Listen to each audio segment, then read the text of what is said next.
11 দলের সম্মানিত শীর্ষ নেতৃবৃন্দ, সাংবাদিক বন্ধুগণ, আমরা সবাই প্রিয় বাংলাদেশের নাগরিক। বহু প্রত্যাশিত দীর্ঘদিন নির্বাচনের অধিকার থেকে বঞ্চিত, ভোটের অধিকার থেকে বঞ্চিত জনগণ গতকাল স্বাচ্ছন্দ্যে স্বস্তির সাথে তারা ভোট দিতে চেয়েছিলেন। আমরা গতকাল রাত্রে আপনাদের সামনে আরেকবার হাজির হয়েছিলাম 11 দলের পক্ষ থেকে। আপনারা গতকাল যারা ছিলেন তারা তার সাক্ষী। আমরা বলেছিলাম যে বাংলাদেশে আমরা সুস্থ ধারার রাজনীতির পক্ষে এবং আমরা চাচ্ছি ইতিবাচক ধারার রাজনীতি করব। আর আমরা এও বলেছিলাম যে আমাদের বেশ কিছু পর্যবেক্ষণ আছে, আপত্তির জায়গা আছে, সেটাও আগামীকাল আপনাদের সামনে আমরা তুলে ধরব।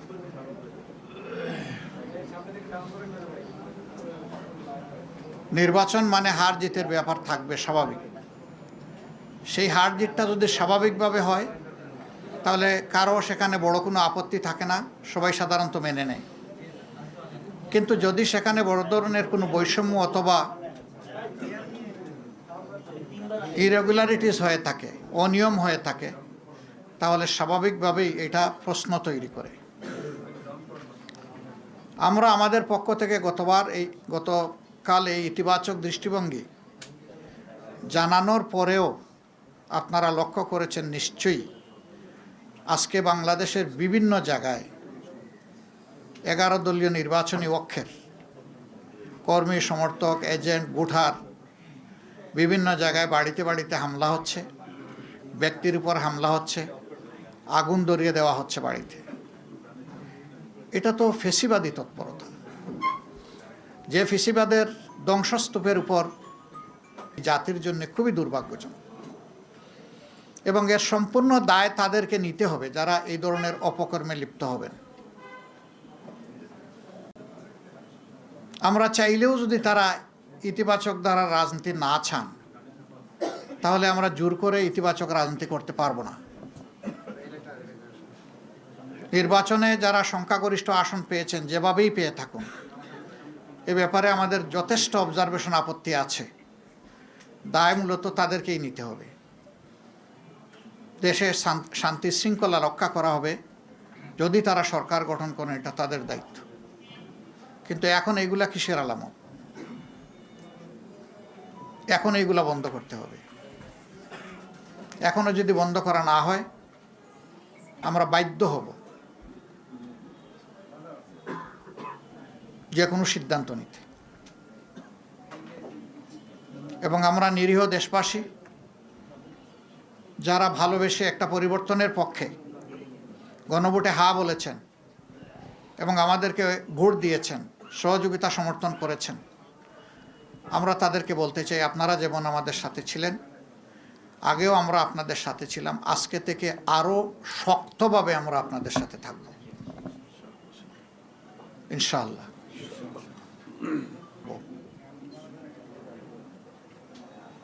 বেশ কিছু জায়গায় আপনারা লক্ষ্য করেছেন, কালকে নির্বাচনী সম্প্রচার যখন হয়, ফলাফল হঠাৎ করে বন্ধ, কষ্টমষ্ট করে তাকে ছাড় দিয়ে নির্বাচিত ঘোষণা করা হয়েছে, যেটা অবাস্তব। আবার আমাদের কাছে ডকুমেন্ট আছে, বিভিন্ন জায়গায় রেজাল্ট শিটের উপর কষামাজা করা হয়েছে।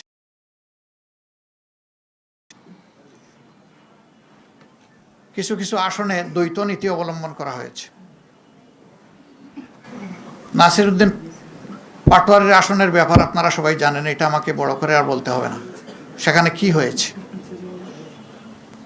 সেন্টার দখল করে একজন নেতার আপনজনের নেতৃত্বে সেখানে যা হয়েছে তার সাক্ষী এই দেশবাসী, বিশ্ববাসী, আপনারাও। আমরা জেনেছি আপনাদের কারণে। বাংলাদেশ খেলাফত মজলিসের আমির আল্লামা মামুনুল হক সাহেব নাসিরউদ্দিন পাটোয়ারির ওখানে যে কারণে অন্য একজন প্রার্থীর পক্ষে ব্যালট অ্যাকসেপ্ট করা হয়েছে, ঠিক একই কারণ বিদ্যমান থাকা সত্ত্বেও মৌলানা মামুনুল হক সাহেবের পক্ষে এটা অ্যাকসেপ্ট করা হয়নি। তো এক দেশে কি দুই আইন চলবে? নির্বাচন কমিশন কি এক এক জায়গায় এক একটা আইনের প্রয়োগ করবে একই বিষয়ে? এটা এখন বিশাল প্রশ্নের ব্যাপার। আমাদের সেক্রেটারি জেনারেল সহ বেশ কিছু আসনে এই ধরনের ব্যাপার আছে।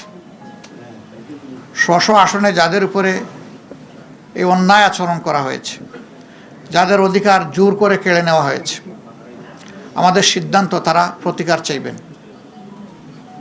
সুনির্দিষ্ট সময়ের ভিতরে যদি আমরা প্রতিকার পাই তাহলে এক কথা, কিন্তু যদি না পাই তাহলে এখানেও আমরা বাধ্য হব আমাদের পথ ধরতে।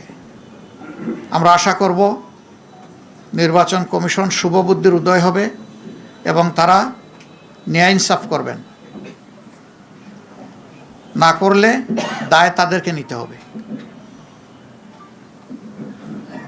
আমরা এখনো বলবো, দেশকে আমরা ভালোবাসি, ভালোবাসার জায়গা থেকে আমরা দেশের শান্তি শৃঙ্খলা এবং দেশের ঐক্য চাই। আমাদের স্লোগানই ছিল ঐক্যবদ্ধ বাংলাদেশ। ঐক্যবদ্ধ বাংলাদেশে থাকতে হলে পরস্পরকে সম্মান করেই থাকতে হবে। এখানে কেউ রাজা নয় আর বাকিরা প্রজা নয়। এখানে কেউ মালিক নয়, বাকিরা তাদের অধীনস্থ নয়। এখানে সকলেই বাংলাদেশের একই সংবিধানের অধীনে সমান অধিকার তারা ভোগ করবেন। অতীতে ফ্যাসিবাদের বিরুদ্ধে আমাদের লড়াই হয়েছে। আমরা আশা করেছিলাম যে এই কালো অধ্যায়ের অবসান হোক, কিন্তু যদি আবার এটা ফিরে আসে আমরা লড়ে যাব, আমরা থামবো না ইনশাআল্লাহ। এখানে কোনো ছাড় দেব না। দেশের জনগণের, ফ্যাসিবাদ আমাদের বিরুদ্ধে না, ফ্যাসিবাদ দেশবাসীর বিরুদ্ধে। ফ্যাসিবাদের ডেমোক্রেসি, একটা গণতন্ত্রের বিকাশ ঘটে না। সারা বিশ্ব থেকে এখানে পর্যবেক্ষকরা এসেছিলেন, তারা সময় দিয়েছেন, ঘুরেছেন, দেখেছেন। আপনারাই জানাবেন। সম্মানিত বন্ধুগণ, আমরা চাই দেশে পুরানো ধারার সেই কালো অধ্যায়ের রাজনীতি আর না হোক, নতুন ধারার সুস্থ রাজনীতি চালু হোক। এবং এখানে সবাইকে দায়িত্বশীল আচরণ করতে হবে। দায়িত্ব জ্ঞানহীন কোনো আচরণ জাতি দেখতেও চায় না, সহ্যও করবে না। আমাদের তরুণ সমাজ যারা বুকের রক্ত দিয়ে, জীবন দিয়ে আমাদের উপরে এই আমানত রেখেছে, আমরা কথা দিচ্ছি, আমরা নির্বাচনের আগে যা বলেছি তা বাস্তবায়ন না হওয়া পর্যন্ত আমাদের লড়াই অব্যাহত থাকবে। আমাদের নারী সমাজের অধিকার এবং তাদের নিরাপত্তা নির্বাচনের আগে বিঘ্নিত হয়েছে। আমরা তাদের অধিকার নিরাপত্তার পক্ষে লড়ে যাব, আমরা ছাড় দেব না। আমরা বাংলাদেশের প্রত্যেকটি নাগরিকের পক্ষে আছি। আমরা কোনো দলের পক্ষে নয়, গোষ্ঠীর পক্ষে নয়।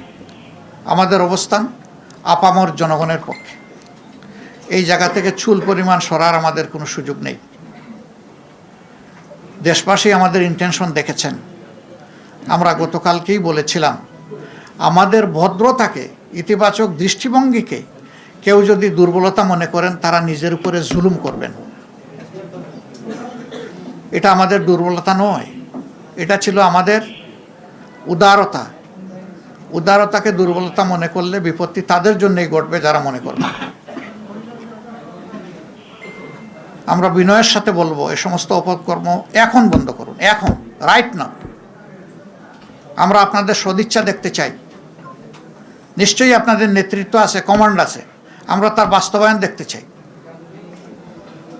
আমরা এই সমস্ত ঘটনা যেগুলা ঘটেছে গতকাল থেকে আজ পর্যন্ত, সবগুলার আমরা তীব্র নিন্দা জানাই এবং আমরা এটার প্রতিকার চাই। আমরা প্রতিশোধের রাজনীতিতে বিশ্বাসী নই, কিন্তু প্রতিকার পাওয়ার এবং নেওয়ার আমাদের অধিকার আছে। আমরা আশা করব জাতির সেন্টিমেন্টের প্রতি সম্মান রেখে নির্বাচনে অনিয়ম, দুর্নীতি, মাসুল পাওয়ার, কালো টাকা যাই হয়েছে, এইটার প্রতিকার আমরা কিভাবে চাইব, নিয়মতান্ত্রিকভাবে আমাদেরকে চলতে দেন। ঋণ খেলাফি, তাদেরকে ঋণের এই দায় থাকা সত্ত্বেও তাদেরকে নির্বাচনে এর বিরুদ্ধে আমাদের প্রতিবাদ অব্যাহত থাকবে। নির্বাচন কমিশনকে আমরা অনুরোধ জানাবো, আরপিও যেটা খাবার করে না, এরকম যারাই নির্বাচিত হয়েছেন তাদেরকে মেহরবানি করে তাদের ফলাফল স্থগিত রেখে এই ব্যাপারে আগে সুরাহা করুন, তারপরে আপনারা আগান। দ্রুত সুরাহা করলে দ্রুত গাইতে পারবেন, কোনো সমস্যা নাই, আমরা সহযোগিতা করব, কিন্তু এর সুরাহা হওয়া উচিত। যারা এই ঋণ খেলাপি হয়েছেন, এটা এক ধরনের অপরাধ, তাদেরকে আরপিওর আন্ডারে সুযোগ দেওয়া হয়েছে, সেইটা তারা গ্রহণ করেন নাই। তারা গ্রহণ করলে আমাদের আজকে এই কথাগুলো বলার দরকার হতো না। অনেকে ঋণ খেলাপির তথ্য গোপন করেছেন, সেইটাকে অবলীলায় এড়িয়ে যাওয়া হয়েছে। দৃষ্টি আকর্ষণ করা সত্ত্বেও ক্ষেত্রবিশেষে সেইগুলো আমলে নেওয়া হয়নি। স্পষ্টভাবে এটা আরপিওর ভায়োলেশন, আমরা সেই ভায়োলেশন দেখতে চাই না। সাংবাদিকরা আমরা মনে করি সত্যের পক্ষে অবস্থান নেবেন, সংবাদ জগৎ ন্যায়ের পক্ষে নেবেন। আপনাদের অবস্থান হবে ফ্যাসিবাদ বিরোধী, আপনাদের অবস্থান হবে জনগণের স্বার্থ এবং কল্যাণের পক্ষে। এটা এখন বলছি না। আমরা এটাও লক্ষ্য করছি, আমরা সুনির্দিষ্ট এখনই বলতে চাচ্ছি না, কোনো কোনো জায়গায় ফ্যাসিবাদীদেরকে ঘোষণা দিয়ে এখন পুনর্বাসন করা হচ্ছে। নির্বাচনী প্রচারণার সময় তা লক্ষ্য করেছি। এটা মনে রাখবেন, কিছু মানুষ জীবন বাজি রেখে লড়াই করে জীবন দিয়ে এই ২৬ আমাদেরকে এনে দিয়েছে। ২৪-এর আকাঙ্ক্ষার সাথে যে কেউ অপমানজনক আচরণ করবেন, জাতি তাদেরকে ক্ষমা করবে না, বিশেষ করে যুব সমাজ তাদেরকে ক্ষমা করবে না। আমরা অনুরোধ করব ২৪-এর আকাঙ্ক্ষাকে যেন ধারণ করা হয়। এরপরে গণভোটের ব্যাপারে আমাদের স্পষ্ট বক্তব্য। সংখ্যাগরিষ্ঠ ভোটার রায় দিয়েছে গণভোটের পক্ষে, অবশ্যই তা বাস্তবায়ন করতে হবে। এর কোনো ব্যতিক্রম আমরা দেখতে চাই না। পচা রাজনীতির পরিবর্তনের জন্যই ছিল এই গণভোট। নতুন দ্বারা সুস্থ রাজনীতির পক্ষে এই গণভোট। গণভোটে বিজয়ী হয়েছে, এখন বাস্তবায়ন করা যারাই সরকার গঠন করবেন তাদের দায়িত্ব। তারা যদি বাস্তবায়নের উদ্যোগ নেন, আমরা সর্বাত্মক সহযোগিতা করব। কেউ যদি এড়িয়ে চলতে চান, আমরা এ বিষয়ে অবশ্যই আমাদের কণ্ঠ থেমে থাকবে না, আমরা আমাদের দায়িত্ব পালন করব। বন্ধুগণ, যে সমস্ত আসনে ভয়াবহ অনিয়ম হয়েছে, আমাদের পক্ষ থেকে নিয়মতান্ত্রিকভাবে আমরা তার প্রতিকার চাইব। কিন্তু হাস্যস্কর, এত কিছু করার পরেও একটা পক্ষ তারা সন্তুষ্ট হতে পারছেন না। ভোট কেড়ে নেওয়া, তারপরে রেজাল্টে বিভিন্ন ধরনের মেকানিজম প্রয়োগ করা, এখন আবার সেই সিটগুলোর বিরুদ্ধে অনেকে নূতন কসরত শুরু করেছেন। কি চাচ্ছেন আপনারা? জাতির সামনে পরিষ্কার করে বলে দেন। এই প্রক্রিয়া যদি বন্ধ না হয়, তাহলে আমাদের কি করার থাকবে? যারা এই ধরনের কাজ করবেন, দায় তাদেরকে নিতে হবে। আমরা আবারও বলবো, দেশকে ভালোবাসি, আমরা ইতিবাচক ধারার রাজনীতি চাই। আমাদেরকে ইতিবাচক ধারার রাজনীতি থেকে কেউ যেন বঞ্চিত না করেন, বঞ্চিত করলে দায় তাদের। আল্লাহ আমাদের সহায় হন। এখানে আমার সহকর্মীরা আছেন, নাহিদ ইসলাম আছেন, তিনি যদি কিছু সাপ্লিমেন্ট করতে চান আমি তাকে ওয়েলকাম করব। এরপরে আল্লামা মামুনুল হক সাহেব আছেন, তিনিও যদি কিছু সাপ্লিমেন্ট করতে চান তাহলে তাকে ওয়েলকাম করব। নাহিদ, কিছু বলবো? বলো দিয়ে, তোমাকে যখন আমি ইনভাইট করেছি, তুমি যা ভালো মনে করো তাই বলো। আসসালামু আলাইকুম প্রিয় সাংবাদিক ভাই বোনেরা এবং প্রিয় দেশবাসী। 11 দলের পক্ষ থেকে আমরা এই নির্বাচন নিয়ে আমাদের অবস্থান অলরেডি ব্যক্ত করেছেন 11 দলের অন্যতম দল, প্রধান দল জামাত ইসলামী সংগ্রামী আমির ডক্টর শফিকুর রহমান। আমাদের অবস্থান খুবই সুস্পষ্ট। এই নির্বাচনে সুস্পষ্টভাবে ফলাফলে কারচুপি হয়েছে। ভোট সুষ্ঠু একটা পর্যায় পর্যন্ত সুষ্ঠুভাবে হয়েছিল, আমরা সেটাকে স্বাগত জানিয়েছিলাম। কিন্তু ফলাফল যখন ঘোষণা করার সময় হয়েছে, ওই সময়টাতে স্পেসিফিক অনেকগুলো আসনকে টার্গেট করে আপনারা দেখেছেন বাংলাদেশ খেলাফত মজলিসের আমির আল্লামা মামুনুল হক ঢাকা 13 সেই আসন, ঢাকা 8 আসন, বাংলাদেশ জামাত ইসলামের সেক্রেটারি জেনারেলের আসন, এরকম স্পেসিফিক কয়েকটা আসনকে টার্গেট করে সেটার ফলাফল পরিবর্তন করে দেওয়া হয়েছে। কেন্দ্রগুলোকে দখল করে সেই কেন্দ্রে জোর করে প্রশাসনকে ব্যবহার করে সেই ফলাফল পরিবর্তন করা হয়েছে। এখন যেই প্ল্যানের কথা আমরা শুনেছি, আমরা সেই প্ল্যানের একটা বাস্তবায়ন বা সেই প্ল্যানের একটা স্বরূপ কিন্তু এই নির্বাচনে আমরা দেখতে পাচ্ছি। এবং এই ধরনের ফলাফল কারচুপি করে যারা পুরনো আমলে আওয়ামী লীগ যেইভাবে নির্বাচন করেছে সেই ধরনের প্রচেষ্টা আমরা যাদের ভিতর দেখতে পাচ্ছি, তারা কিভাবে রাষ্ট্র পরিচালনা করবে, কীরকম দেশ পরিচালনা করবে সেটা নিয়ে জনগণের মধ্যে প্রশ্ন এসেছে। এবং নির্বাচনের পরদিনই যারা তাদের প্রতিদ্বন্দ্বীদের উপরে হামলা, সারা দেশে নির্বিচারে বাড়িঘরে হামলা, আগুন লাগানো, হুমকি এবং এলাকা ছাড়া করতেছে, তাদের কাছে এই দেশের জনগণ, এই দেশের মানুষ কিভাবে নিরাপদ থাকবে সেটা নিয়ে প্রশ্ন এসেছে। এবং সেটার জন্য আমরা 11 দল কিন্তু ঐক্যবদ্ধ হয়েছি।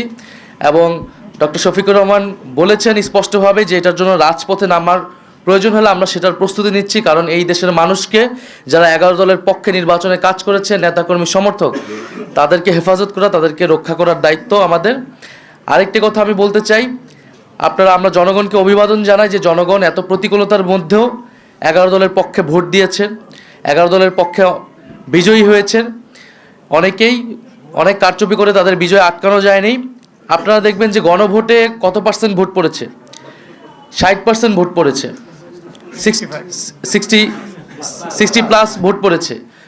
এই নির্বাচনে কিন্তু সুস্পষ্ট দুইটা পক্ষ ছিল, একটা সংস্কারের পক্ষ, পরিবর্তনের পক্ষ, যারা সংস্কার চায়, গণতন্ত্র চায়, চাঁদাবাজি বন্ধ করতে চায়, দুর্নীতি লুটপাটের বন্ধ করতে চায়, বিচার এবং সংস্কার চায়, আধিপত্য তো বিরোধিতা চায়। আরেকটি পক্ষ যারা পুরনো বন্দোবস্ত, পুরনো রাজনীতিকে প্রতিনিধিত্ব করেছে, যারা 72-এর সংবিধানকে চেয়েছে, যারা পুরনো যত ধরনের রাজনীতি আছে, যারা ঋণ খেলাপিদেরকে প্রশ্রয় দিয়েছে, যারা লুটপাট দুর্নীতি, সেই একই রাজনীতি করতে চায়।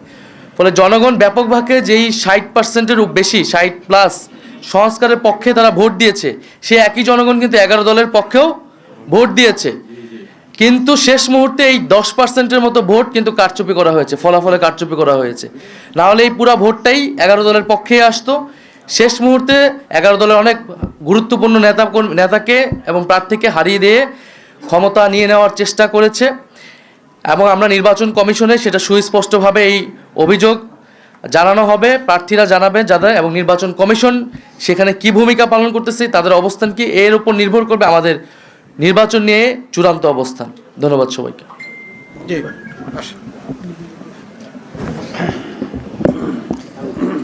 জি, আসসালামু আলাইকুম রহমতুল্লাহ। আমরা এই যে নির্বাচন গতকাল হয়ে গেল, এখানে ব্যাপক মানুষের উৎসাহ এবং উদ্দীপনা সহ উপস্থিতিতে আমরা স্বাগত জানিয়েছি এবং বাংলাদেশ স্থিতিশীল হবে সেই প্রত্যাশা আমরা ব্যক্ত করছি। স্বাভাবিকভাবেই স্থিতিশীলতার জন্য যারা এই মুহূর্তে বিজয়ী ঘোষণা করা হয়েছে, যাদেরকে বাংলাদেশের স্থিতিশীলতা রক্ষা করা তাদের প্রধান দায়িত্ব, তারাই যদি দেশকে অস্থিতিশীলতার দিকে ঠেলে দেয়, তাহলে দেশের জন্য সেটা হবে সবচেয়ে হতাশাজনক বিষয় এবং উদ্ভূত পরিস্থিতির জন্য সম্পূর্ণ দায় তাদেরকেই নিতে হবে। আমরা অত্যন্ত দ্ব্যর্থহীন ভাষায় বলতে চাই, জুলাই বিপ্লবের চেতনাকে যদি ধ্বংস করার চেষ্টা করা হয়, তাহলে সেখানে আমরা আনকম্প্রোমাইজ থাকব। আমরা কোনো নমনীয়তা এবং কোনো ধরনের কম্প্রোমাইজ জুলাই বিপ্লবের চেতনার ক্ষেত্রে আমরা করতে পারবো না। কাজেই সকল মহলকে আমরা সেই বিষয়ে আমরা স্পষ্ট বার্তা দিতে চাচ্ছি। তারপরে ইলেকশনটার যে বিষয়ে আমরা আমাদের গতকাল থেকে আজকে বলে আসছি আমরা, যে আমরা তো আমাদের ইতিবাচকভাবেই আমরা ব্যক্ত করতে চাচ্ছি প্রতিক্রিয়া, কিন্তু পরিষ্কার যে ইলেকশনটা তো একটা সময় পর্যন্ত অথবা ভোট গ্রহণ হওয়া পর্যন্ত মোটামুটি দৃশ্যমান রাখা হয়েছে, কোনো গণ্ডগোল যেন না হয়। কিন্তু ভোট গণনা শুরু হওয়ার পর থেকেই আমাদের কাছে একেবারেই দিবালোকের ন্যায় স্পষ্ট যে ভোট গ্রহণটা যেভাবে হয়েছে, ভোট গণনাটা তার সম্পূর্ণ উল্টোভাবে হয়েছে এবং সেখানেই আগামীর বাংলাদেশের ভাগ্য এবং মানুষের জনরায়ের প্রতি চরমভাবে অশ্রদ্ধা প্রদর্শন করা হয়েছে, অসম্মান করা হয়েছে। এটা যারা করেছেন বাংলাদেশের কাছে তাদেরকে দায়ী থাকতে হবে ইনশাল্লাহ। এবং ইতিহাস বারবার ফিরে আসে, বাংলাদেশের মানুষ তাদের এই ব্যালটের অধিকার অবশ্যই তারা উদ্ধার করে ছাড়বে ইনশাল্লাহ, সেই প্রত্যয় আমরা ব্যক্ত করছি। ধন্যবাদ। জি, ধন্যবাদ। আলহামদুলিল্লাহ, দীর্ঘক্ষণ ধরে আপনারা আছেন, সবাইকে ধন্যবাদ জানিয়ে আমরা দেশবাসীকে কৃতজ্ঞতা আদায় করতে চাই যে সকল ধরনের হুমকি ধমকি অত্যাচার জুলুম নিপীড়ন অগ্রাহ্য করে দেশবাসী যেভাবে আমাদের পাশে দাঁড়িয়েছিল, আমরা রিয়েলি অভিভূত, তাদের কাছে কৃতজ্ঞ। এবং দেশবাসী আপনারা যেহেতু আমাদের পাশে দাঁড়িয়েছেন দেশের স্বার্থে, জনগণের স্বার্থে, আমরা আবার অঙ্গীকার ব্যক্ত করছি আমরা খুবই দৃঢ়ভাবে আপনাদের সাথে থাকব এবং আপনাদের কোনো অধিকারের সাথে আমরা কম্প্রোমাইজ করব না। অধিকার আদায় করাই হবে আমাদের নৈতিক দায়িত্ব। এ লড়াই আমাদের অব্যাহত থাকবে ইনশাআল্লাহ। সংশ্লিষ্ট সকলকেই আমরা আন্তরিক ধন্যবাদ জানিয়ে এখানেই শেষ করছি। আসসালামু আলাইকুম।